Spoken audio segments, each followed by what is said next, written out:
If you don't produce a grandson within a year, I disown you.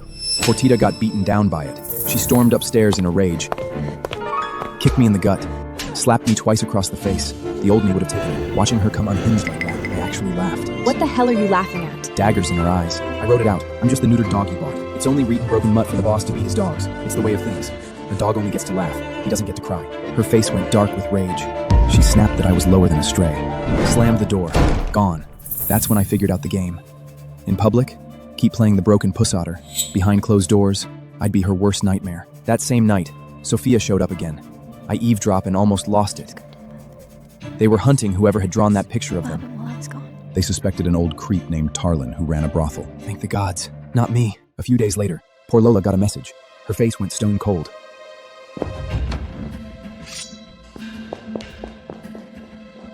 She slipped out with a dagger hidden on her. I tailed her the whole way. She got cornered by Tarvin in a private booth at the Blood and Sand fighting arena. The old creep forced spiked wine into her and started groping her. All that fancy training, useless. Get your hands off her, you sick bastard! Grabbed a wine bottle, smashed it across Tarvin's skull, blood everywhere. I slung half-anchovist Portea over my shoulder and got us out. We holed up in an abandoned mill. When she came to, her voice was softer than I'd ever heard it. Who are you? Joker. My name's Joker. I rasped it out, then turned and vanished quick into the dark. Got home and stashed the mask. Porta came back in the middle of the night, kicked me square in the gut, and told me to get the hell out. Like always, I played the obedient dog. But when I was eavesdropping, I heard Sophia ask her who saved her. Portia stayed quiet for a long time, then said she didn't know who it was. But I didn't hate him. He actually reminded me of my old man. Made me feel safe. But she didn't hate him. Said he actually reminded her of her old man. Made her feel safe. I almost laughed my damn head off out in the hallway. That smell she liked? It was horseshit and rust from me. I'm your goddamn husband! Next day, I took a janitor job at Blood and Sand to lay low. Then one afternoon, my boss told me to clean the VIP lounge on the 3rd floor. I pushed the door open, and my brain shut down.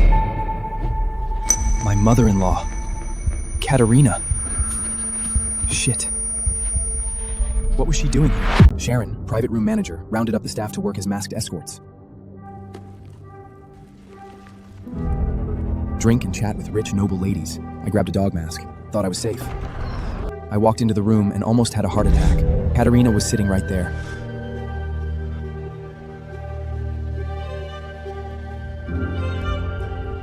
Unk out of Katerina's mind. She lifted a lazy finger straight at me. I'll take this loyal little dog. My lady, he's mute. Mute is perfect. Quiet. I want him. No way out. I had to stay. Her friend left for the next room with a man in a lion mask. The flirty moans kicked in immediately. It was just me and a dead drunk Katerina. She stood up, swagging, and leaned right into me, pushing me into the dark back room and shut the door. She yanked me down to sit, then plodded straight onto my lap. Her warm, soft body, smelling of wine, pressed down. I went stiff all over. Push her off? My cover's blown. Don't push? This is just... fuck. Just as I'd made up my mind, thinking, screw it. The mask's on anyway. Katerina suddenly pulled the mask off. Drunk, she muddled if I was feeling stuffy. And there it went, the mask, hitting the floor. Fell right in the room. Fell right on my pale, frozen face. Dead silence. You? Kaylin? Scream. A slap. My whole face went new. You disgusting piece of trash. She scribbled and shoved a note in my face. Breathe a word of this to anyone, and you and your dying sister disappear. Get out. Don't ever let me see your face again. I bolted. Sharon slipped me some coin on the way out, totally confused. Lady Katerina has never acted like this with anyone. I stared at the money. Fear and frustration tangled. I shoved it in my pocket and ran back to the castle. The second I stepped inside, the air was wrong. Katerina and Portia were sitting in the great hall, stone cold, both of them murderous. Porcilla saw me and came at me like an animal. Hit me harder this time. Snatched my notebook and wrote, Now you're not just mute and useless. You're a cheap whore too? Catalina's voice was ice. Broken, worthless freak. Should have thrown you out long ago. Portia lost it. Kneel. Beg me to forgive you. Or I tear up our contract and put you and your dying sister out on the street. kneel, beg. What had I actually done wrong? You people drove me to this. You never treated me like a human being. Her mother is the one who pulled me into a back room and put her hands on me, then attacked me for it. Every bit of pain and anger detonated at once. When Portia raised her hand to strike me again, I moved. I drove my forehead straight into her chest. She crashed to the floor. I didn't look back. I ran straight out of that cursed castle. I tore through the cold wind. Burning. Fine. You want to treat me like a rabid dog? I'll teach you what a dog's bite feels like. A cruel plan formed in my head. If we were already enemies, I was going to play this dirty. I used Sharon's coin to buy a vials of dream haze, the kind that fogs the mind, leaves you weak, desperate. Portia, you love calling me useless. You hate the thought of me touching you. Perfect. I'm gonna touch you, and I'm gonna make you carry my child. Late that night, I snuck back into the castle. Slipped into her bedchamber. She was in the bath. I crept in, dumped the entire vial into her water cup, stirred it clear, and crawled under her bed. She finished her bath, came back, drank the cup down. A few minutes, her breathing went heavy. She tossed in the sheets.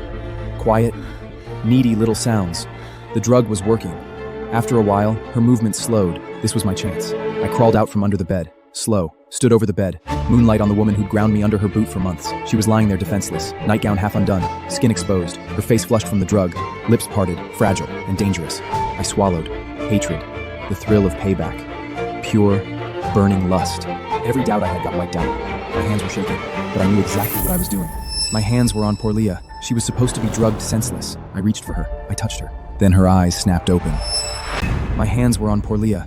She was supposed to be drugged senseless. Then her eyes snapped open. She pulled a small blade from under her pillow, drove it into me. Pain and shock, then nothing. Portia lost it. I came to tied to a chair.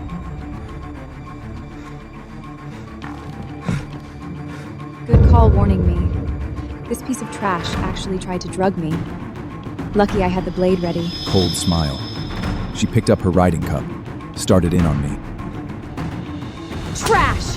Animal! Worthless cur! Each lash split my skin. I bit down. Didn't make a sound.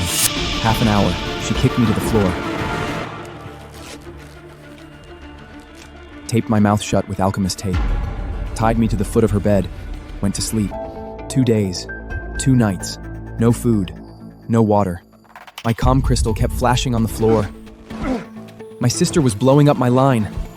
I was dying inside. I couldn't move. Day 3. Portolia came back, dumped a bucket of dirty horse water on me to wake me up. Filthy dog. So desperate you drink horse slop. She cut my ropes, left a note, try that again and I kill you. I collapsed, crawled to the bucket, drank it, ate scraps off the floor, grabbed my crystal, dozens of emergency messages from my sister and the nun. Arya's blood plague had flared up, heavy bleeding, almost died. No coin, no signature, treatment was on hold. Looking at my sister's pale little face on the screen, my heart broke clean in half. Portia's chains had almost killed my baby sister. She scraped together the medical bill. I bit down everything. Crawled back to Rosemanon. Wrote a long apology. Cried. Called myself worthless. Portia read it and scoffed. At least you know what you are. She wrote, 500 extra gold this month for her medicine. I swallowed every last shred of pride and begged for 50,000 to save my sister. She wrote back, fine. Kneel. Call me master. I dropped to my knees on the cold stone, bowed, held up my crystal and spelled out the word, master. Portla pressed her boot under my chin, smiled, pleased with herself. I can bend, I will not break. Every dirty thing you've done, I'll pay back tenfold. My opening came faster than I expected. That night, Sophia came over crying again. Said Tarvin wouldn't leave her alone. Already handled.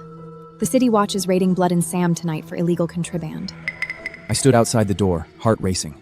A wild plan came together. Was going to flip.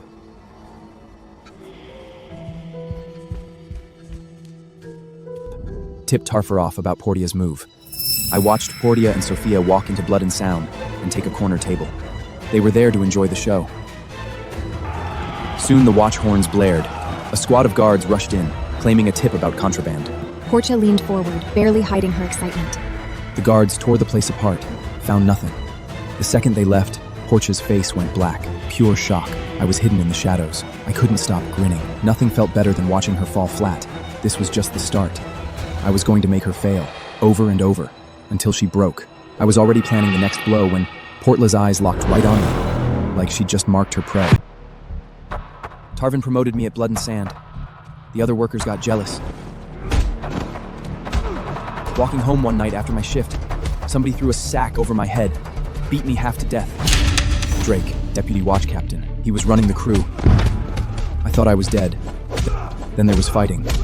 Drake and his men ran like cowards. They yanked the sack off my head.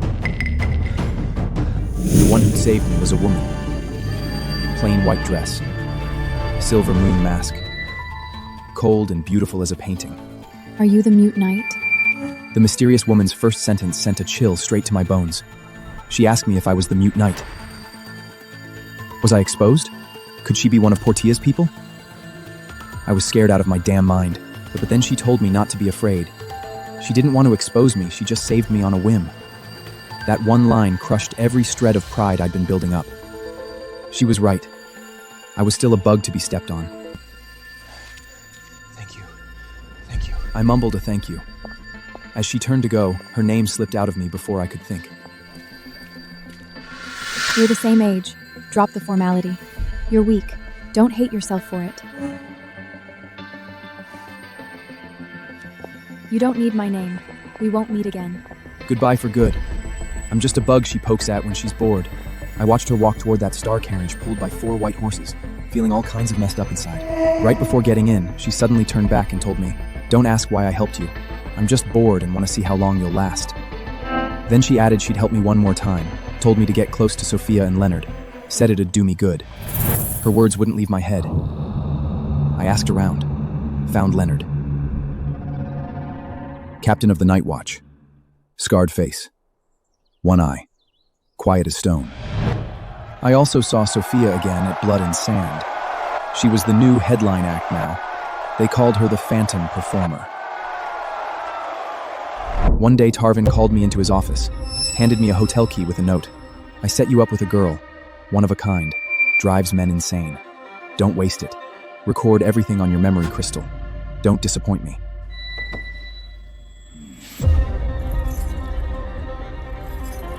That last line was a threat. I already knew who it was. I pushed the hotel door open. Sophia. On the bed. Thin shift, drunk and dazed. My stomach dropped. Yeah, it was her. Tarvin was playing both sides. If I touched Porlia's lover, he'd humiliate Pornia and blackmail Sophia and me with the footage. If I refused, he'd throw me to the wolves. Looking at defenseless Sophia. Honestly, I never hated her. She'd even stood up for me once. And the masked woman's voice was still in my head. Get Sophia on your side. Protect her. I betrayed Tarvin. Lose everything I've gained. Go through with it. I earn his trust. Get blackmail material on Portia's lover. I was being torn in half.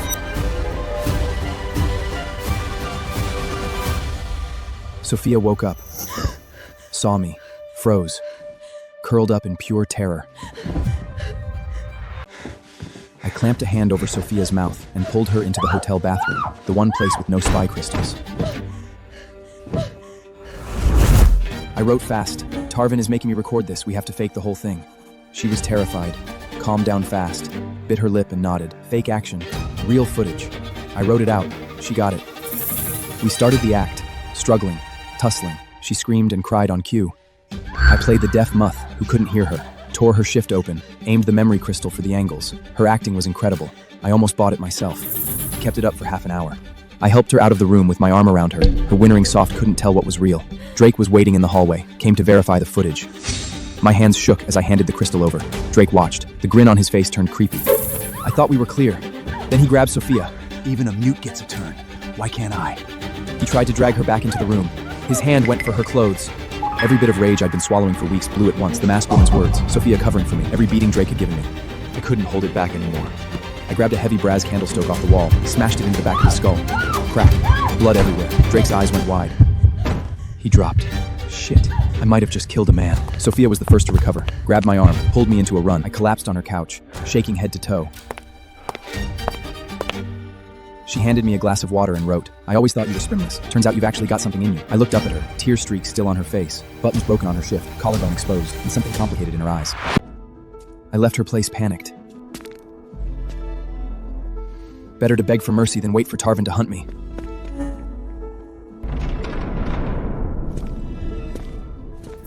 I dropped to my knees in front of him at Blood and Sand, bowed, apologized over and over. Said I'd let Sophia go because I was afraid Portia would retaliate. Said I was thinking long-term, gain her trust, become a long-term spy on Porlia for him. Tarvin listened, squinted, wrote, "Smart." As long as Sophia keeps her mouth shut, we let it slide. Then his face went cold. Drake, you cracked his skull. He was my man. We follow street rules. 4 men burst in. One had a heavy meat cleaver. The other 3 pinned my hands flat on the table. Lose a hand. Minimum. I was shaking my head. No, no! He added, "You're useful, so I'll cut you a deal. Sign a 100,000 gold note for Drake's compensation." I smoothed it over. 100,000. The blade was over my pinky. I had no choice. I signed, pressed my thumbprint, lied that the debt was for my sister's medical bills. Now I knew. I was his puppet. He even said he'd cut off a finger! I struggled in terror, but they prised me down hard. The cold blade pressed against my left pinky. I shut my eyes in despair. It's Madame Sharon, leaning against the doorframe, makeup flawless. Lord Tarvlin, ease up. That boy makes his living with his hands. Take his fingers and you push him over the edge. But her eyes are sharp as knives, fixed right on Talvin. Right when I'd given up, Madame Sharon pushed the door open. Lord Tarvlin, stop messing around. This boy makes his living with his fingers. Cripple his hands and you take his only way to survive. She called me her little brother, said a high-paying client had specifically asked for me, someone even Tarvin wouldn't cross. In the end, Tarvin gave her the courtesy. But she had to drink with him later that night. Sharon led me out, gave me an address, said there really was a client who'd asked for me by name. I showed up nervous, found a luxury manor. I pushed the front door open. 3 noble ladies were sitting in the parlor playing cards. I spotted one of them and my whole world stopped. My mother-in-law, Katerina. She saw me. Her face went ice cold instantly. The one who'd booked me was Lady Yun, the friend Karina had been with last time. Katerina, this is the mute dog-masked knight from before. I called him here just for you. How are you going to thank me? Katerina's face went ice cold as she kicked me out, telling the other noble women to keep playing cards. But the other 2 ladies were curious. They'd heard about the mute knight, thought I was safe and entertaining, made me stay. I stood behind Lady Yun, mortified. Every time she won a hand, she stuffed coin into my pocket and squeezed my thigh. Katerina's stare could have flayed me. A few rounds in, Lady Yun said she needed a break, grabbed my arm, started pulling me toward a private room. Out of nowhere, Katerina shot to her feet, yanked me to her side. Every lady at the table froze. In front of all of them, Katerina pulled me close by the waist and dragged me into the nearest room. The door locked behind us. Then she slapped me hard across the face. After cursing me out, she scribbled on her notepad, "Get out, make some excuse and leave. I can't stand the sight of you." I nodded like a beaten stray. The second I stepped outside the room, Lady Yun blocked my path. Katerina, sending him away so soon? What's wrong? Afraid the ladies might find out he's your mute son-in-law? Katerina went deathly pale. Lady Yun laughed, triumphant. Turned out she and the other 2 had set this up together. They'd recorded the whole thing on their crystal, the mother-in-law calling her own mute son-in-law to serve her, and were planning to blackmail Katerina with it. Watching Katerina get cornered like that, rage burned through me. I couldn't stand there and let her get destroyed. Her downfall was tied to mine. I rushed forward, before Lady Yin could react. Slapped her across the face with everything I had. Smack. The whole room froze. I grabbed the stunned Katerina's arm and bolted out of the manor. We ran and ran. The world was ours. We took her 4-horse carriage, dead silence the whole ride. She didn't even hold the reins, just stared straight ahead, her chest rising and falling with rage. I didn't dare look at her. My palms were drenched. After a long, quiet stretch, she picked up her quill, wrote a single line on parchment, held it up in front of me. Kaelin, you're not broken. You're perfectly capable of carrying on the bloodline, aren't you? My stomach hit the floor. She knew. She'd known the whole time. Every bit of humiliation, every torture. She'd seen through it all. Katerina took the reins and drove us off. Heavy silence in the carriage. She wrote on parchment with her quill, "Kaelin, you're no broken failure. You're a real knight. You can father heirs. Tell me the truth." I hesitated a long time. After what she'd just been through, cornered, humiliated, blackmail bait, I made up my mind. I wrote the whole truth out. I'm completely normal. Portia lied to you. The whole marriage was a fake contract. Katerina read it, sighed heavy. Wrote back that she would handle Portia, told me not to worry, then ordered me out of the carriage.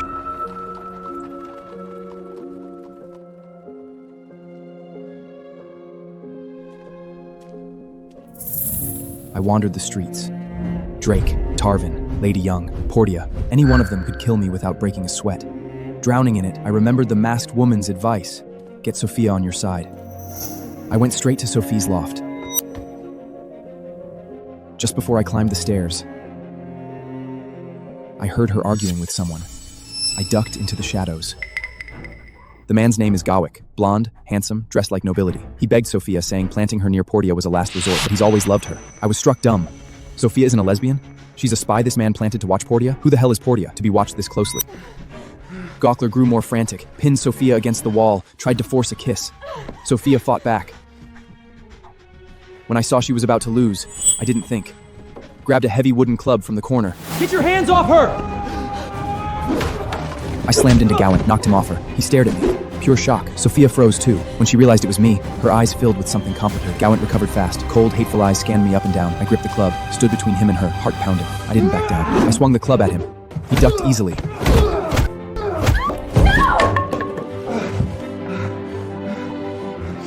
You think you can touch me? Tackled me to the ground. Started beating me. Stop it! He's deaf and mute. He can't hear you. You think I'd believe that? Sophia tried to tell him I was deaf and mute. He didn't buy it. Accused us of sleeping together behind his back. Actually, I kind of like him. Sophia said that just to piss him off. Told him she kind of likes me. That set Gawik off. He started beating me harder, aiming to kill. Stop! Stop! I won't spy on Portia for you anymore. You bitch! He backed off. Kicked me one last time, stormed out cursing. I lay on the floor, beat to a pump. A dead dog. Sophia helped me back to her place, cleaned my wounds, changed into a sheer nightgown, moved soft and gentle. But her eyes were full of teasing. She leaned in close, her breath warm against my ear. Thinking I couldn't hear, she teased without holding back. Called me a cute little preacher, said she'd never been with a man before, wondered if it'd be exciting to sleep with me. I stayed stiff, pretending not to understand, but inside I was churning. But then she said she's got a cleanliness thing. Her first time has to be with a perfect man, not a cripple. That word stabbed right through me. Just as she turned to grab the first aid kit, her back to me, I took a sharp breath and made a choice that could damn me forever or be my only way out. I reached out, grabbed her from behind, and yanked her tight against me. She gasped, struggling in my grip. I leaned down, lips right against her ear. I'm not asking you to forgive me. In a low, rough voice, slow and clear, I spoke for the first time.